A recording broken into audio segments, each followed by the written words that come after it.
Hi friends, Umananda ಚಾನಲ್ಗೆ ಸ್ವಾಗತ. Friends, ನಾನಿವತ್ತು ಲಕ್ಷ್ಮಿ ಅನ್ನೋ ಒಂದು ಹಸುವಿನ ಮೇಲೆ ಒಂದು ಕವನವನ್ನು ಬರೆದಿದ್ದೀನಿ. ಅದನ್ನು ಹಾಡಿದವರು ಶ್ವೇತಾ ಅರಳಿಯದ್ದ. ಈ ಹಾಡನ್ನು ಕೇಳಿ. ಲಕ್ಷ್ಮಿ ಎಂಬ ಹಸು ಬಂದು ಅಕ್ಷಿಯಿಂದ ನೋಡಿಕೊಂಡು ಭಕ್ಷಿಸೆಂದು ಹುಲ್ಲು ಹಾಕಲು ಕುಕ್ಷಿ ಒಳಗೆ ತುಂಬಿತು. ಮೊಲೆಗೆ ನೀರು ಸೋಕಿಕೊಂಡು ಹಾಲು ಹಿಂಡಿ ಕರೆದು ತಂದು ಒಲೆಯ ಮೇಲೆ ಕಾಸಿಡಲು ಉಲುಮೆಯಂತೆ ಕಾದಿತು.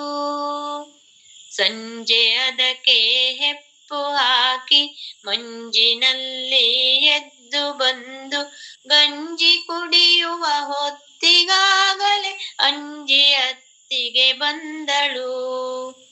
ಮುಸರುವಾಗಿ ಬೊಡ್ಡೆಯೊಳಗೆ ಬಸುರಿ ಬಂದು ಕುಳಿತು ಕಡೆಯಲು ಕೆಸರಿನಂತೆ ಕಡೆದು ಕಡೆದು ಉಸಿರು ಹಿಡಿದು ಎದ್ದಳು. ಬೆಣ್ಣೆ ಬರಲು ಮುದ್ದೆ ಮಾಡಿ ಸಣ್ಣ ಮುದ್ದೆ ಕೃಷ್ಣಗಿಡಲು ಕಣ್ಣ ಬಿಟ್ಟು ನೋಡುವಲ್ಲಿ ಬೆಣ್ಣೆ ತಿಂದು ಆಗಿದೆ.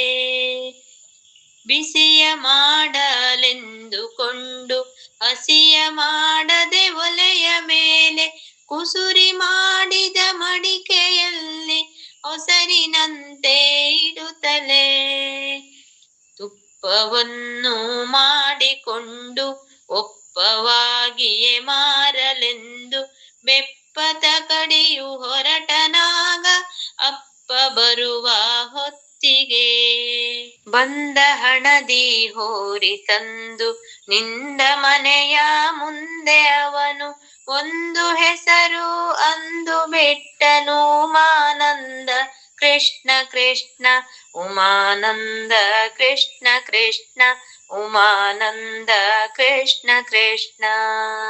ಫ್ರೆಂಡ್ಸ್, ಇನ್ನೂ ಯಾರು ನನ್ನ ಚಾನಲ್ ಸಬ್ಸ್ಕ್ರೈಬ್ ಮಾಡ್ಕೊಂಡಿಲ್ಲ, ಸಬ್ಸ್ಕ್ರೈಬ್ ಮಾಡಿರಿ, ಶೇರ್ ಮಾಡಿರಿ, ಆಲ್ ಅಂತ ಬೆಲ್ ಐಕನ್ ಬಾರಿಸ್ರಿ.